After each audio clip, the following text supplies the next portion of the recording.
كده هي والله العظيم ما تعرف ان انا خدت الحاجة منها علشان اصور يعني.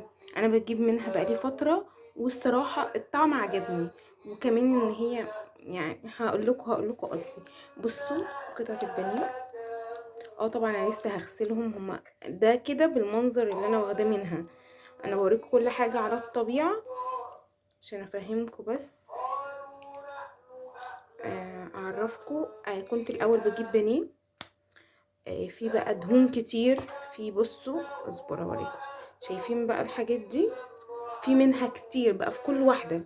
يعني دي اول واحدة نلاقي فيها كده اهي. بصوا ده كيلو بانيه. بصوا يعني هو ما علينا. بصوا دي هقطعها يعني. انا بوريكم عشان اعرفكم. انا بقى كنت بجيب البانيه كان فيه بيبقى حاجات كتير قوي كده. قطعة البانيه مقطعوها سمكها حلو، ولا رفيع ولا تخين. البانيه اصلا بجد والله حلو، لا حلو.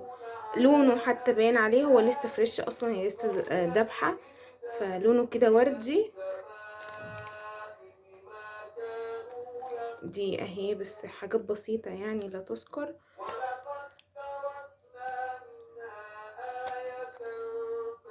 وهي تاني او تالت واحده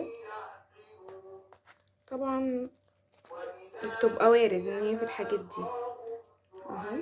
بصوا وبصوا اللي عاجبني ان في الاخر مفيش ميه بقى كتير، او هو مش منقوع في ميه زي محلات كتير قوي قوي قوي كنت بجيب منها، يبقى كله ميه وكله حاجات وحشه وحاجات كتير. انا كنت بتضايق نفسي بجد، كانت بتتعب. ومهما اغسله ومهما اعمل محلول الميه والملح برضو كان بيبقى وحش. كنت بروح عامه اجيب من كارفور تمري وايه تاني وكوكي طبعا مطبوخين بيبقى ذبح اليوم وكده.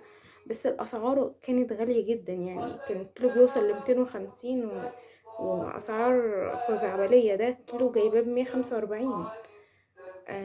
وخدت منها 2 كيلو فحسبتهم لي على 140.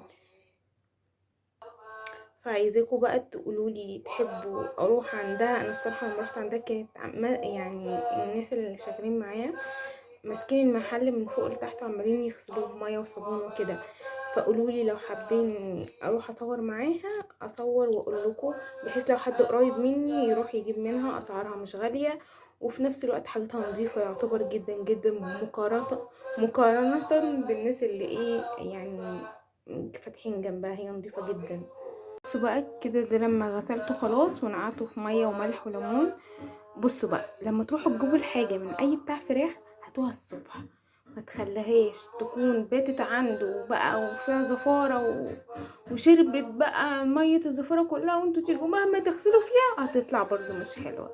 تعالوا بقى اوريكم الكبده برضو اللي جبتها من عندها. بصوا بسم الله ما شاء الله قطعه الكبده عامله ازاي، ما شاء الله يعني الله اكبر. بصوا القلب كبير ازاي ما شاء الله.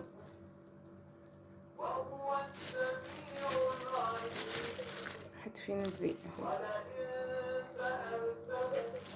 جماعه. يعني انا مصوره لكم البتاع ده مصوره لكم الفيديو ده بكاميرا عاديه يعني، ولا في لعب بقى زي ما الناس بتضحك عليكم ولا كده. وطبعا كل ده لسه متنضفش فلسه بقى هيتنضف. فارجوكم، انا عارفه ان الموقف ممكن يكون مقزز شويه، بس هو ده الحقيقه وهو ده اللي احنا بناكله.